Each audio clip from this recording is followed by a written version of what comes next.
This audiovisual material was produced and published by 100 Books Collection. I'd like to tell you about the world's strangest secret. Some years ago, Nobel laureate Dr. Albert Schweitzer was being interviewed in London. The reporter asked him, "Doctor, what's wrong with people today?" After a brief silence, the doctor replied, "People just don't think. This is what I want to talk to you about. Today we live in a golden age. This is an era that human beings have hoped for, dreamed about, and worked for thousands of years. But while it is here, we do not value it enough. Today we are fortunate to live in rich countries, full of abundant opportunities for all. But you know what happens? Well, let's take 100 men who, at the age of 25, start out on equal terms. Do you have any idea what will happen to those men at the age of 65? These 100 men, starting at 25, think they're going to be successful. If you ask any of them if they want to succeed, they will say yes. You will notice their zest for life and a certain sparkle in their eyes. Life will seem like a pretty interesting adventure to them. But by the time they are 65 years old, 1 will be rich, 4 will be financially independent, 5 will still be working, and 54 will be broke. Now think for a moment. Of the 100, only 5 reach the goal. Why do so many fail? What has happened to the spark they had at 25? What has become of their dreams, their hopes, their plans? Why is there such a great disparity between what these men intended to do and what they actually achieve? When we say that about 5% succeed, we have to define success. Here is the best definition I could find. Success is the progressive realization of a worthy ideal. If a man is working towards a predetermined goal and knows where he is going, he is a success. If he is not, he is a failure.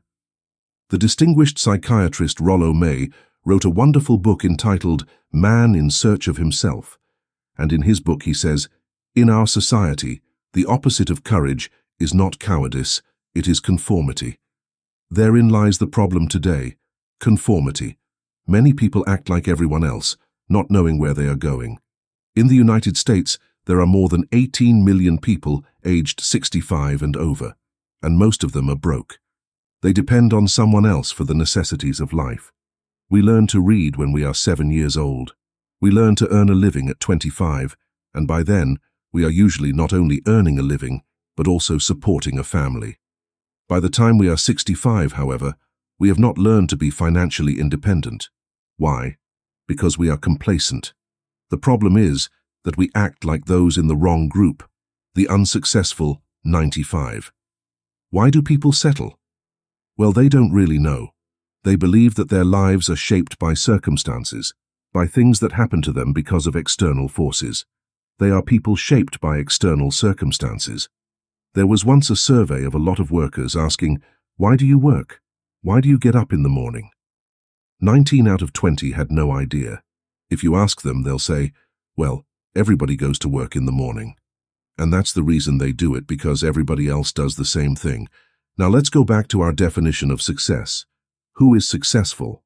The only person who succeeds is the person who is progressively realizing a worthy ideal.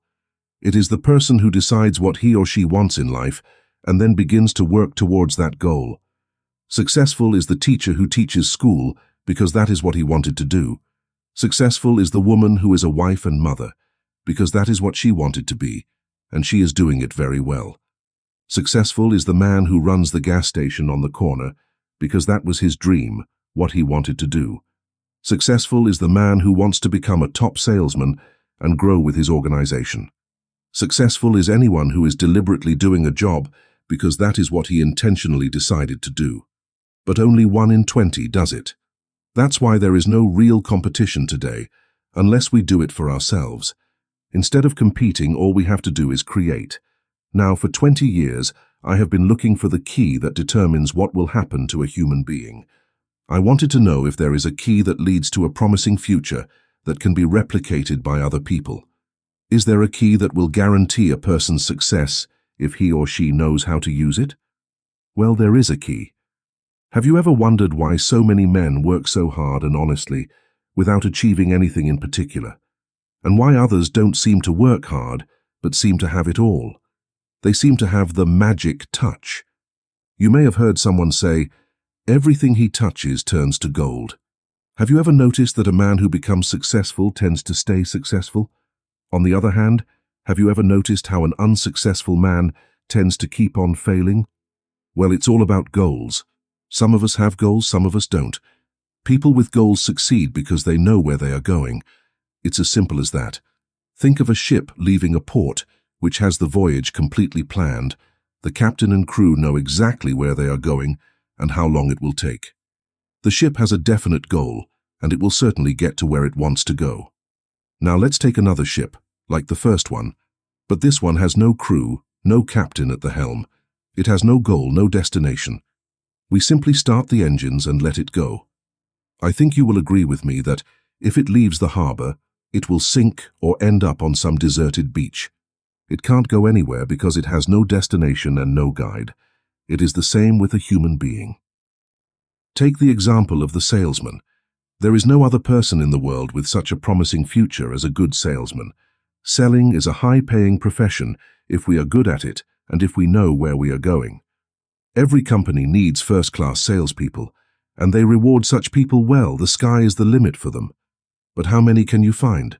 Someone once said that the human race is predetermined not to prevent the strong from winning, but to prevent the weak from losing. The economy in many countries can be compared to a convoy in wartime. The whole economy slows down to protect its weakest link, just as the convoy had to go at the speed that would allow its slowest ship to stay in formation. That's why it's so easy to make a living these days. You don't need any particular talent to make a living and support a family today. So we have a secure base, if that is what a person is looking for. But we have to decide how high we want to rise above that base. Now back to the strangest secret in the world, the story I wanted to tell you. Why do men with goals succeed in life and men without them fail? Well, let me tell you something that, if you really understand it, will change your life immediately. If you understand what I'm about to tell you from this moment on, your life will never be the same again. Suddenly, you will find that good fortune seems to be on your side. The things you want will appear as you expected them to, and from now on you will not have the problems, the worries, the anxiety that you may have experienced before. Doubt and fear will be a thing of the past. This is the key to success and failure. We become what we think. Let me say it again. We become what we think. Throughout history, the great sages, philosophers, and prophets have disagreed with each other on many different things, but only on this one point do they agree unanimously. The great Roman Emperor Marcus Aurelius said, "A man's life is what his thoughts make of it." Disraeli said, "Everything comes if a man only waits." After long meditation, I have come to the conviction that a human being with a set purpose must achieve it, and nothing can resist a will that would stake even existence itself to achieve it. Ralph Waldo Emerson once said, "A man is what he thinks all day long."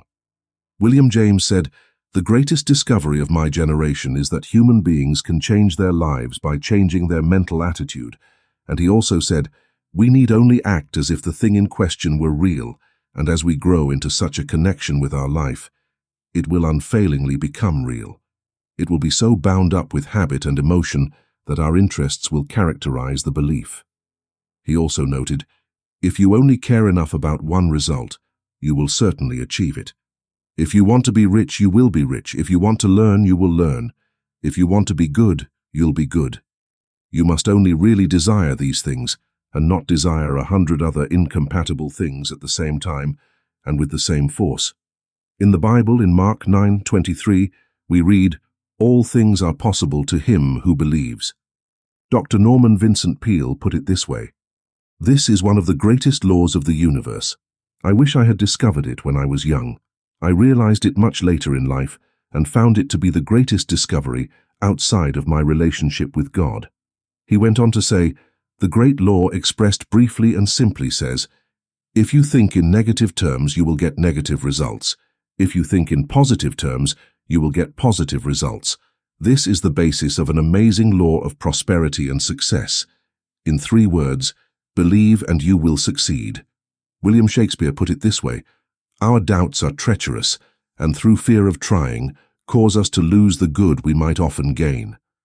George Bernard Shaw said, People always blame circumstances for what they are. I do not believe in circumstances.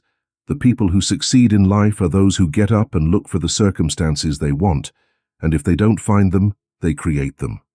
It's pretty simple, isn't it? And every person who has discovered this has for a time believed they were the first to figure it out. We become what we think about. It stands to reason that a person who is thinking about a specific and worthwhile goal is going to achieve it, because that is what they are thinking about. And we become what we think about. On the contrary, the man who has no goals, who does not know where he is going and whose thoughts are of confusion, anxiety, fear and worry, becomes what he thinks. His life becomes a life of frustration, fear, anxiety, and worry. But how does this work? Why do we become what we think? I'll tell you how it works as far as we know. To do this, I want to tell you about a situation that resembles the human mind. Suppose a farmer has very fertile land. The land gives the farmer a choice. He can plant whatever he wants on that land. The land does not care, it is the farmer's choice. Remember that we are comparing the human mind with the soil, because the mind, like the soil, does not care what you plant in it. It will give back what you plant. Let's say the farmer has 2 seeds in his hand. One is a corn seed, the other is blackberry weed, a deadly poison. He digs 2 small holes in the ground and plants both seeds, one a corn seed and the other a blackberry weed seed. Cover the holes, water them and tend the soil. What will happen? Invariably, the soil will return what was planted. As it is written in the Bible, as you sow, so shall you reap. Remember, the earth does not care. It will return poison as abundantly as corn. Thus arise the 2 plants, one of corn and the other of blackberry grass. The human mind is much more fertile, much more incredible and mysterious than the earth, but it works in the same way. It doesn't care what we plant, success or failure, a concrete and valuable goal, or confusion, misunderstanding, fear, anxiety, etc. But whatever we plant will come back to us. The human mind is the last great unexplored continent on earth. It contains riches beyond our wildest dreams. It will return whatever we want to plant. You might ask, if that's true, why don't people use their minds more? Well, I think an answer has been found to that too. Our mind comes as standard equipment at birth. It's free. And we tend to place little value on things that are free. We value more the things we pay money for. Paradoxically, everything really worthwhile in life has come to us for free. Our minds, our souls, our bodies, our hopes, our dreams, our ambitions, our intelligence, our love of family, children, friends and country. All these priceless possessions are free. On the contrary, things that cost money are really cheap. They can be replaced at any time. A good man can fall into complete ruin and make another fortune. He can do it several times. Even if our house burns down, we can rebuild it. But the things we got for free, we can never replace them. We don't use the mind because we take it for granted. Familiarity breeds contempt. The mind can do any kind of work we assign to it, but in general we use it for small jobs rather than big and important ones. Universities have shown that most of us are operating at 10% or less of our capacities. So decide now, what do you want? Plant a goal in your mind. It is the most important decision you can make in your entire life. What do you want? Do you want to be an excellent salesperson? Do you want to perform better in a particular trade? Do you want to move up the ladder in your company? In your community? Do you want to be rich? All you have to do is plant that seed in your mind, nurture it, constantly work towards your goal, and it will become a reality. Not only will it do it, there's no way it can't do it. It's a law like Newton's law of gravity. If you climb a building and jump off, you will always fall. You will never go up. And it's the same with all the other laws of nature. They always work. They are inflexible. Think of your goal in a relaxed and positive way. Imagine yourself as if you have already achieved this goal. Imagine yourself doing the things you will do when you have reached your goal. Our age has been called the age of phenobarbital, the age of ulcers, nervous breakdowns and tranquilizers. At a time when medical research has brought us to a new level of good health and longevity, many of us worry ourselves into premature death, trying to cope with things in our own way, without learning a few great laws that will take care of everything for us. We bring these things upon ourselves through our habitual way of thinking. Each of us is the sum of his own thoughts, and he is where he is because that is really where he wants to be, whether he is conscious of it or not. Each of us must live by the fruit of our thoughts in the future, because what you think today and tomorrow will shape your life and determine your future. I remember one time I was driving through eastern Arizona. I saw one of those gigantic earth-moving machines roaring along the highway at about 35 miles an hour, with what seemed like 30 tons of earth. A tremendous, unbelievable machine. And there was a little man perched on top with the steering wheel in his hands, guiding it. As I drove past, I was struck by the similarity of that machine to the human mind. Just suppose you are sitting at the controls of such a vast power source. Are you going to cross your arms and let it go into a ditch? Or are you going to keep both hands firmly on the wheel and direct this power to a specific, worthwhile purpose? It is up to you. You are the driver. You see, the law that gives us success is a double-edged sword. We must control our thinking. The law that can lead a man to experience success, wealth, happiness, and all the things he has ever dreamed of for himself and his family is the same law that can lead him into the gutter. It is all in how we use it, for good or for evil. This is the world's strangest secret. Why do I say it is strange, and why do I call it a secret? Actually, it is not a secret at all. This law was promulgated by some of the early sages, and it appears over and over again throughout the Bible. But very few people have learned it or understand it. That's why it's strange, and for some equally strange reason, it practically remains a secret.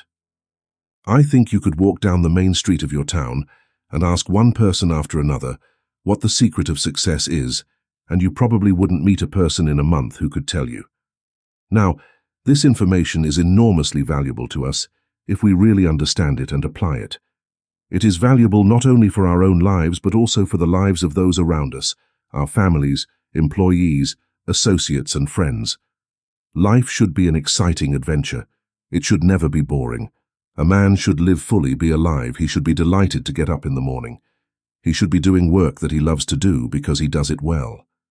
I once heard Grove Patterson, the editor of the Toledo Daily Blade, give a speech. And at the conclusion he said something I've never forgotten. He said, "My years in the newspaper business have convinced me of several things, among them that people are basically good and that we come from somewhere and we go somewhere. So we should make our time here an exciting adventure. The architect of the universe did not build a staircase to nowhere. The greatest teacher of all, the carpenter of Galilee, gave us the secret over and over again. Let it be done unto you according to your faith. I have explained to you the strangest secret in the world and how it works. Now I would like to explain to you how you can test in your own life the enormous benefits of this secret by means of a practical test. I want you to do a test that will last 30 days. It will not be easy, but if you try it, it will completely change your life for the better. In the 17th century, Isaac Newton gave us the natural laws of physics, which apply both to human beings and to the motion of bodies in the universe. And one of these laws is that for every action, there is an equal and opposite reaction. In short, as far as you and I are concerned, it means that we can't get anything without paying the price. The results of your 30-day experiment will be directly proportional to your effort. To become a doctor, you must go through long years of difficult studies.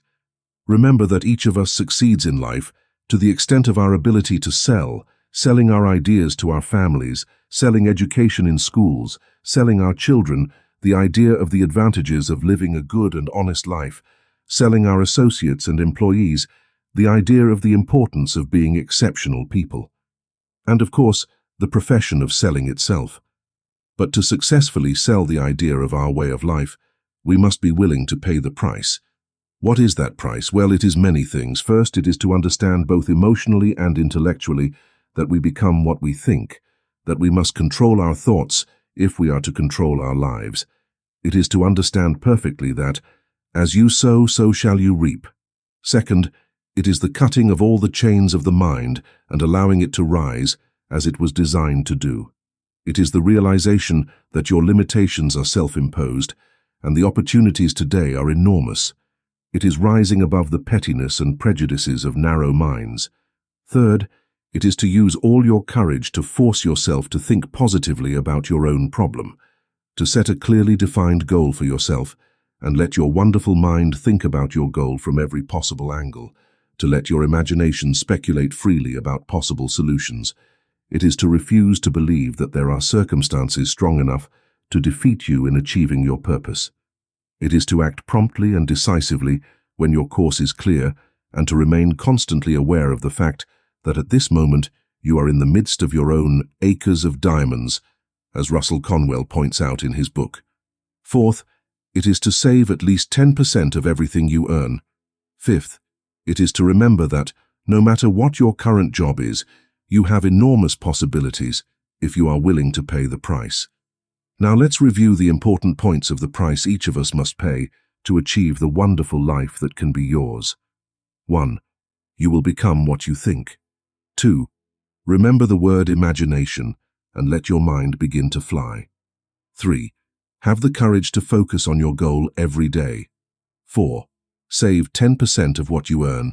5. Action. Ideas are worthless unless we act on them.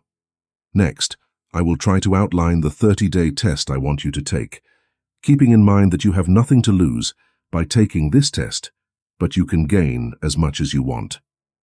There are two things that can be said about each of us. Each of us wants something, and each of us is afraid of something. I want you to write on a card what you really want. It might be more money. Maybe you would like to double your income or earn a specific amount of money. It can be a beautiful house. It might be success in your job. It could be a particular position in life. It could be a more harmonious family. Each of us wants something. Write down on your card what it is that you want. Make sure it is a single, clearly defined goal. You don't need to show it to anyone, but carry it with you so you can look at it several times a day.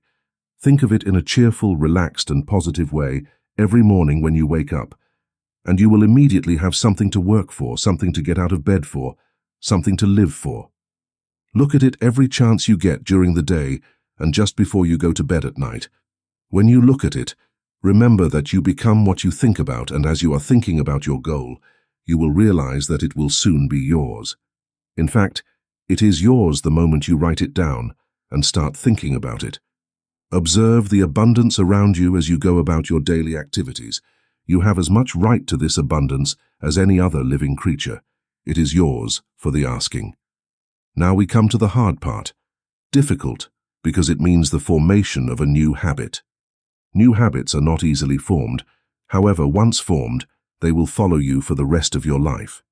Stop thinking about what you fear. Every time a fearful or negative thought comes into your conscious mind, replace it with a mental image of your positive and worthwhile goal. There will come a time when you feel like giving up. It is easier for a human being to think negatively than positively. That is why only 5% are successful. You must begin now to put yourself in that group. For 30 days you must take control of your mind. It will think only what you allow it to think. Every day, during these 30 days, do more than your duty. In addition to maintaining a positive and cheerful attitude, give of yourself more than you have given before. Do this knowing that your gains in life are in direct proportion to what you give. The moment you decide on a goal to achieve, you are immediately a successful person. You will then be in that rare and successful category of people who know where they are going. Out of every 100 people, you belong to the top 5. Don't worry too much about how you are going to achieve your goal. Leave that entirely to a power greater than yourself. All you have to do is know where you are going. The answers will come to you of their own accord and at the right time. Remember these words from the Sermon on the Mount and remember them well. Keep them constantly before you during this month of your trial. Ask, and it shall be given to you. Seek, and you shall find. Knock, and it shall be opened unto you. For he who asks receives. It is as wonderful and as simple as that. In fact, it is so simple that, in our seemingly complicated world, it is difficult for an adult to understand that all he or she needs is a purpose and faith. For 30 days, do the best you can. If you are a salesman, do it as you have never done it before, not in a hectic manner, but with the calm and joyful assurance that time well spent will give you in return the abundance you deserve and desire. If you are a housewife, dedicate your 30-day trial to giving the best of yourself with no thought of getting anything in return. and you will be amazed at the difference it makes in your life. No matter what your job is, for 30 days, do it like you have never done it before, and if you have kept your goal before you every day, you will be amazed at this new life you have found.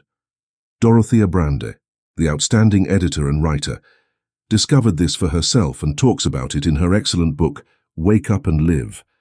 Her whole philosophy boils down to the words, act as if it were impossible to fail. She made her own test, with sincerity and faith, and her whole life was changed to overwhelming success. Now take your test for a full 30 days. Do not begin your test until you have made up your mind to follow it. By being persistent, you are demonstrating faith. Persistence is simply another word for faith. If you had no faith, you would never persist. If you fail in your first 30 days, by that I mean if you feel overwhelmed by negative thoughts, you will have to start again and try 30 more days. Little by little, your new habit will form, until you find yourself in one of those wonderful minorities for whom virtually nothing is impossible. And don't forget the card. It is vitally important as you begin this new way of life. On one side of the card, write your goal, whatever it is. On the other side, write the words of the Sermon on the Mount we quoted. Ask, and it shall be given to you. Seek, and you shall find. Knock, and it shall be opened to you. Nothing great has ever been achieved without inspiration. During these crucial 30 days, keep your own inspiration at its peak. And above all, worry brings fear, and fear is paralyzing. The only thing you can worry about during your test is trying to do it all yourself. All you have to do is hold your goal before you. Everything else will take care of itself. Remember also to stay calm and cheerful. Don't let petty things bother you and throw you off course. Now, because taking this test is difficult, some will say, why should I bother? Well, look at the alternative. No one wants to be a failure. No one really wants to be a mediocre. No one wants a life constantly filled with fear, worry, and frustration. Remember that you reap what you sow. If you sow negative thoughts, your life will be full of negative things. If you sow positive thoughts, your life will be joyful, successful, and positive. Gradually, you will tend to forget what you have heard in this recording. Listen to it often. Remind yourself often of what you need to do to form this new habit. Gather your whole family together at regular intervals and listen to what has been said here. You know, most men will tell you that they want to have more money without understanding the law. The only people who make more money work in a mint. The rest of us must earn the money. This is what makes those who keep looking for something for nothing fail in life. The only way to make money is to provide people with services or products that are necessary and useful. We exchange our time and our product or service for the money of others. Therefore, the law states that our financial return will be directly proportional to our service. Success is not the result of making money. Making money is the result of success, and success is directly proportional to our service. Most people understand this law backwards. They believe that you are successful if you make a lot of money. The truth is that you can only make money after you are successful. It is like the story of a man who stands in front of the cooker and says, "Give me heat, and then I will add the wood." How many men and women do you know or think there are today who have the same attitude towards life? There are millions. We have to put the fuel in before we can get heat. In the same way, we have to be useful before we can make money. Don't worry about money. Serve, build, work, dream, create. Do this and you will see that there is no limit to the prosperity and abundance that will come to you. Prosperity is based on a law of mutual exchange. Anyone who contributes to the prosperity of others will prosper themselves. Sometimes the return will not come from those you serve, but it will come to you from somewhere, for that is the law. For every action, there is an equal and opposite reaction. As you go through your 30-day probationary period, remember that your success will always be measured by the quality and quantity of the service you render, and money is one criterion by which to measure this service. No man can enrich himself unless he enriches others. There are no exceptions to the law. You can drive down any street in your city, and from your car estimate the service that is being rendered by the people who live in that street. Have you ever thought about this yardstick? It is interesting. Some, like ministers, priests, and other devout people, measure their returns in the realm of the spiritual, but again their returns are equal to their service. Once this law is fully understood, Any person can tell his own fortune. If he wants more, he must be more useful to those from whom he receives his return. If he wants less, he has only to reduce his service. This is the price you must pay for what you want. If you think you can get rich by cheating others, you will only end up cheating yourself. It may take some time, but as sure as you breathe, you will receive what you have sown. Never make the mistake of thinking that you can deflect this law. It is impossible. The prisons and the streets where the lonely walk are full of people who try to make new laws only for themselves. We can avoid the laws of men for a time, but there are greater laws that cannot be broken. A prominent physician recently pointed out 6 steps that will help you achieve success. 1. Set yourself a definite goal. 2. Stop denigrating yourself. 3. Stop thinking of all the reasons why you cannot succeed and instead think of all the reasons why you can. 4. Trace your attitudes back to your childhood and try to discover where you got the idea that you couldn't succeed, if that's the way you've been thinking. 5. Change your self-image by writing a description of the person you would like to be. 6. Act out the part of the successful person you have decided to become. The doctor who wrote this is the famous psychiatrist Dr. David Harold Fink. Do what the experts, since the dawn of history, have told you to do. Pay the price by becoming the person you want to be. It's not as hard as living without success. Take your 30-day test, then repeat it, and repeat it again. And it will become more and more a part of you, until you wonder how you could have lived any other way. Live in this new way, and the gates of abundance will open and shower upon you more riches than you ever dreamed existed. Money? Yes, lots of it. But more importantly, you will have peace. You will be in that wonderful minority who live a peaceful, joyful, and successful life. Start today. You have nothing to lose, but you have a lifetime to gain.